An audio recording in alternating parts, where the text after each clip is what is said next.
Milestone college এলাকায় যে উৎসুক জনতা ভিড় করেছিল বিমান দুর্ঘটনা ঘটার পর, সেই উৎসুক জনতা কিন্তু গতকাল থেকে রাত পেরিয়ে দিন হলেও আজকে পর্যন্ত এই উৎসুক জনতার ভিড় কিন্তু ছিল নজর কাড়া। সেই উৎসুক জনতাকে এবার নিয়ন্ত্রণ করতে পুলিশ এপিবিএন এর সদস্যরা কাজ করে চলছে। যেমনটা আপনারা দেখছেন, এখানে আমরা দেখছি বাংলাদেশ পুলিশের সদস্য পাশাপাশি এপিবিএন এর সদস্যরা তারা কিন্তু এই যে উৎসুক জনতা, এই সকল উৎসুক জনতা তারা সরানোর জন্য চেষ্টা করে যাচ্ছেন।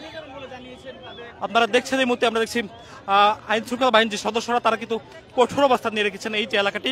এটি মূলত মাইলস্টোন কলেজ এলাকা, যেখানে আমরা দেখছিলাম গতকালকে বেলা 1টার দিকে যে দুর্ঘটনাটি ঘটে, বিমান দুর্ঘটনা, এই দুর্ঘটনা ঘটার পর থেকে আমরা দেখছিলাম এখানে হাজারো যে উৎসুক জনতা তারা আশেপাশের বিভিন্ন এলাকা থেকে তারা এসে অবস্থান নেয় এই এলাকাতে, এবং এই এলাকায় তারা অবস্থান নেওয়ার পর থেকে আইন শৃঙ্খলা বাহিনী সহ অন্যান্য বাহিনীর সদস্যদেরকে আসলে উদ্ধার কাজে কিছুটা বেগ পেতে হচ্ছিল, এবং সেই উৎসুক জনতা কিন্তু গতকাল থেকে আজকে পর্যন্ত আসলে তারা এখানে জড়ো হয়ে থাকে, এবং সেই উৎসুক জনতা কিন্তু এখন পর্যন্ত ছিল, অর্থাৎ আজ বেলা ঠিক 7টা পর্যন্ত এই উৎসুক জনতার ভিড় কিন্তু এখানে ছিল বেশ চোখে পড়ার মতো। সেই উৎসুক জনতাকে এবার নিয়ন্ত্রণ করতে পুলিশ এপিবিএন এর সদস্যরা তারা কিন্তু কাজ করছে, এবং পুলিশ এপিবিএন এর সদস্যরা তারা অভিনব কায়দায় কোনো প্রকার আঘাত না করে তারা এই যে উৎসুক জনতা, সেই উৎসুক জনতাকে তারা এই এলাকা থেকে তারা সরিয়ে দিয়েছে। যেমনটি আপনারা দেখছেন, এখানে আমরা দেখছি ঢাকা মেট্রোপলিটন পুলিশের যে রিজার্ভ পুলিশের সদস্যরা রয়েছে, পাশাপাশি এপিবিএন এর সদস্যরা তারা কিন্তু এখানে উপস্থিত হয়েছেন। তারা আজ সকাল থেকে এই যে এলাকাটি, এই এলাকার কঠোর নিরাপত্তার দায়িত্বে কিন্তু তারা ছিলেন, এবং এখানে 2 জন উপদেষ্টা যাদেরকে অবরুদ্ধ করে রাখা হয়েছিল মাইলস্টোন কলেজ ক্যাম্পাসের ভিতরে,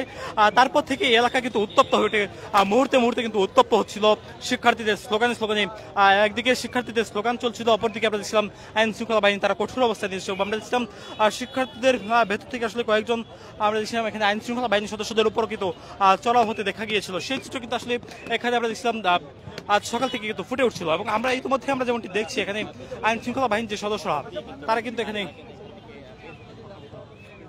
এখানে আসলে কাজ করছেন। যেমনটি আপনারা দেখছেন, আইন শৃঙ্খলা বাহিনীর সদস্যরা এই যে দিয়াবাড়ি মেট্রো রেল স্টেশনের যে চারপাশ এলাকা রয়েছে, যেখানে উৎসুক জনতা অবস্থান নিয়েছিল, সেই উৎসুক জনতাকে আসলে অভিনব কায়দায় কোনো প্রকার আঘাত না করে তাদেরকে সরিয়ে দিয়েছে আইন শৃঙ্খলা বাহিনীর সদস্যরা। একেবারে অভিনব কায়দায় মূলত আইন শৃঙ্খলা বাহিনীর সদস্যরা তাদেরকে সরিয়ে দেয়।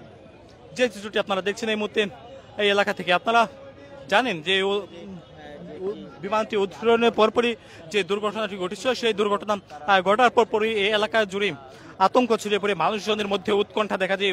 উৎকণ্ঠার মধ্যে মানুষজন তারা বিভিন্ন এলাকা থেকে ছুটে আসে, কেউ বা দেখার জন্য, কেউ বা আসলে এই বিষয়গুলো জানার জন্য। তবে এই যে এখন পর্যন্ত প্রায় 30-এর অধিক মানুষ আসলে মৃত্যুবরণ করেছে সরকারি হিসাবে অনুযায়ী। আইএসপিআর এর পক্ষ থেকে বিবৃতিতে জানানো হয়েছে এখন পর্যন্ত প্রায় 31 জন মৃত্যুবরণ করেছেন, প্রায় 1.5 শতাধিক মানুষ কিন্তু এখন পর্যন্ত আহত হয়েছেন। সেই আহত এবং নিহতর সঠিক সংখ্যা জানার জন্য শিক্ষার্থীরা তারা 6 দফা দাবি উত্থাপন করেছে। সেই 6 দফা দাবির মধ্যে রয়েছে শিক্ষা উপদেষ্টা, আইন উপদেষ্টা সহ বিভিন্ন বাহিনী যাদের মাধ্যমে আসলে লাঠিচার্জের ঘটনা ঘটেছে গতকালকে, সেই অভিযোগের প্রেক্ষিতে মূলত তারা নিঃশর্ত ক্ষমা চাওয়ার দাবিও জানছেন। সেই দাবিতে মূলত শিক্ষার্থীরা তারা অবস্থান নিয়েছিলেন, এবং তারা কলেজ ক্যাম্পাস, মাইলস্টোন কলেজ ক্যাম্পাসের ঠিক চারপাশে তারা অবস্থান নেয়, এবং আইন উপদেষ্টা, শিক্ষা উপদেষ্টা সিআর আবরার, আইন উপদেষ্টা আসিফ নজরুলকে তারা আসলে অবরুদ্ধ করে রাখেন দীর্ঘ কয়েক ঘন্টা। তবে আমরা বিভিন্ন সূত্র মতে যেমনটি জানতে পেরেছি, ইতিমধ্যে আইন উপদেষ্টা এবং শিক্ষা উপদেষ্টা তারা কিন্তু বের হতে সক্ষম হয়েছেন, তাদেরকে কঠোর নিরাপত্তার মধ্যে দিয়ে আসলে বের করে নিয়ে যাওয়া সম্ভব হয়েছে, এবং দীর্ঘ 8 থেকে 9 ঘন্টা পরে আসলে তারা এই এলাকা ত্যাগ করেছেন। এবং ইতিমধ্যে আমরা দেখছি যে শিক্ষার্থীরা তাদের মধ্যে একটি টানা উত্তেজনা বিরাজ করছে। শিক্ষার্থীরা কিন্তু আসলে মুহূর্তে মুহূর্তে তাদের যে পরিবর্তন সেটি আসলে তারা নিয়ে আসছে। আপনার দেখার চেষ্টা করছে আইন শৃঙ্খলা বাহিনীর সদস্যরা এই এলাকাটি ফাঁকা করে দেওয়ার পর অভিনব কায়দায় কোনো প্রকার কারো গায়ে হাত না তুলে আইন শৃঙ্খলা বাহিনীর সদস্যরা তাদেরকে আসলে ফাঁকা করে দেয়। এই এলাকা থেকে আসলে উৎসুক জনতা যে ভিড় ছিল, যার ফলে আইন শৃঙ্খলা বাহিনীর সদস্য সহ অন্যান্য বাহিনীর সদস্যদেরকেও কাজ করতে বেশ বেগ পাওয়া যাচ্ছিল। যে চিত্রটি আপনারা দেখছিলেন গত 2 দিন ধরে, এই চিত্র কিন্তু আসলে এই এলাকায় দেখা যাচ্ছিল, এবং আইন শৃঙ্খলা বাহিনীর সদস্যরা কিছুক্ষণ আগে, অর্থাৎ প্রায় 7 থেকে 8 ঘন্টা পর তারা এই এলাকা যে উৎসুক জনতার ভিড় ছিল, আমরা দেখছিলাম আশপাশে বিভিন্ন স্থান থেকে মানুষজন এসে বিভিন্ন বিল্ডিং, মাঠ, সেসব স্থানে কিন্তু তারা অবস্থান নেয়। সেসব স্থানে তারা অবস্থানে এই যে ঘটনা, সেই সার্বিক ঘটনা কিন্তু আসলে তারা দেখার চেষ্টা করছে। আমরা দেখছি কেউ কেউ আসলে তাদের ছোট ছোট সন্তান নিয়েও কিন্তু তারা এখানে এই যে ঘটনাস্থল, সেই ঘটনাস্থল তারা আসছেন। আমরা দেখছি নারী, শিশু, বয়োবৃদ্ধ সবাই কিন্তু এই এলাকাতে তারা আসছেন। যে আপনারা দেখছেন, আমরা দেখানোর চেষ্টা করছি আপনাদেরকে এই মুহূর্তে আইন শৃঙ্খলা বাহিনীর সদস্যদেরকে। আইন শৃঙ্খলা বাহিনীর সদস্যরা তারা কঠোর অবস্থান নিয়েছেন এই এলাকাতে। এখন পর্যন্ত আসলে ধাওয়া পাল্টা চলছে, দফায় দফায় এই এলাকা উত্তপ্ত হয়ে উঠছে।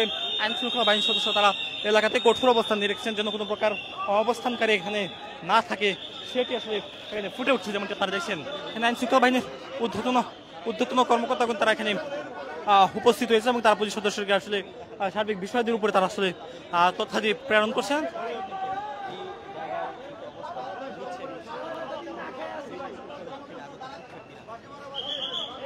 পুলিশ এপিবিএন এর সদস্যরা তারা এই যে চারপাশ রয়েছে, এই যে এলাকাটি ঘটনাস্থলের এলাকা, এই ঘটনাস্থলের চারপাশ তারা ঘিরে ফেলছেন, যেন কোনো প্রকার আন্দোলনকারী এখানে না আসতে পারে।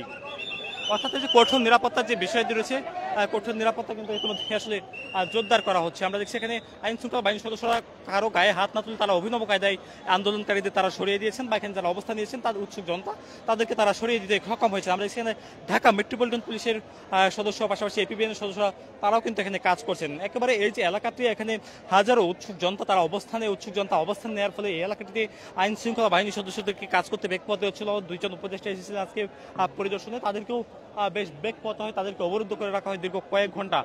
সেই ঘটনার পরপরই ধীরে ধীরে স্বাভাবিক হতে শুরু করে এই এলাকা, এবং এই এলাকায় স্বাভাবিক হতে শুরু করার পর কিছুক্ষণ আগে পুলিশের সদস্যরা সরে যাওয়ার পর এখানকার স্থানীয় জনতা তারা কিন্তু এই এলাকাতে প্রবেশ করে এবং তারা বাঁধ ভেঙে তারা প্রবেশ করা শুরু করে, এবং তারা প্রবেশ করার পর এলাকাতে একটু উত্তপ্তকর পরিবেশ সৃষ্টি হয়, যেমনটি আপনারা দেখছেন।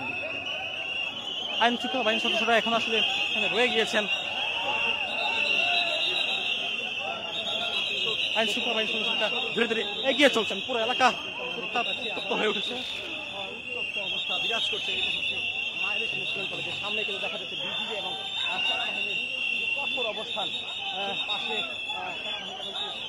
বিজিবির যে কঠোর অবস্থান দেখা যাচ্ছে, এমনকি আমরা এই মুহূর্তে দেখতে পাচ্ছি এই জায়গায় থেকে বিক্ষোভকারীরা যেখানে অবস্থান নিয়েছেন, এখানে যে অবস্থানকারী যে অবস্থান নিয়েছিল সেই অবস্থান কিন্তু আসলে উৎসুক জনতার অবস্থান কিন্তু ধীরে ধীরে কমে গিয়েছে। উৎসুক জনতা কিন্তু তারা এলাকাতে ছেড়ে তারা চলে গিয়েছেন। উৎসুক জনতা ও আইন শৃঙ্খলা বাহিনীর সদস্যরা এখানে কাজ করছেন।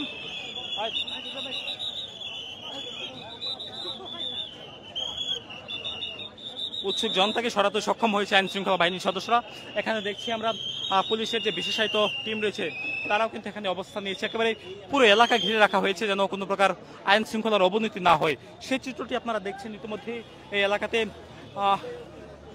অ্যান্টি টেরোরিজম ইউনিট অর্থাৎ এটিও, পাশাপাশি আমরা দেখছি ইন্ডাস্ট্রিয়াল পুলিশ, পাশাপাশি আমরা দেখছি এখানে আইন শৃঙ্খলা বাহিনীর বিভিন্ন যে টিম রয়েছে অর্থাৎ armed police battalion, APBN, industrial police সহ সবাই কিন্তু এখানে অবস্থান নিয়েছে, যেন কোনো প্রকার আইন শৃঙ্খলার অবনতি না হয় এই এলাকায়, যেমনটি আপনারা লক্ষ্য করছেন। আমরা দেখছিলাম সকাল থেকে এখানে আইন শৃঙ্খলা বাহিনীর সদস্য তারা অবস্থান নিয়ে রাখে, যেন কোনো প্রকার আইন শৃঙ্খলার অবনতি না হয়, এবং পুরো এলাকা জুড়ে আসলে যে ভিড় ছিল উৎসুক জনতার, সেই ভিড় কিন্তু বেলা যত গড়াচ্ছিল ততই কিন্তু বাড়ছিল। আশেপাশে বিভিন্ন এলাকা থেকে উৎসুক জনতা তারা এসে অবস্থান নেয়, এবং এই উৎসুক জনতার কারণে আইন শৃঙ্খলা বাহিনীকেও কাজ করতে বেশ বেগ পোহাতে হচ্ছিল, এবং ইতিমধ্যেই আমরা দেখছি আইন শৃঙ্খলা বাহিনীর সদস্য তারা কঠোর অবস্থান নেওয়ার ফলে এই উৎসুক জনতা তারা কিন্তু সরে গিয়েছে।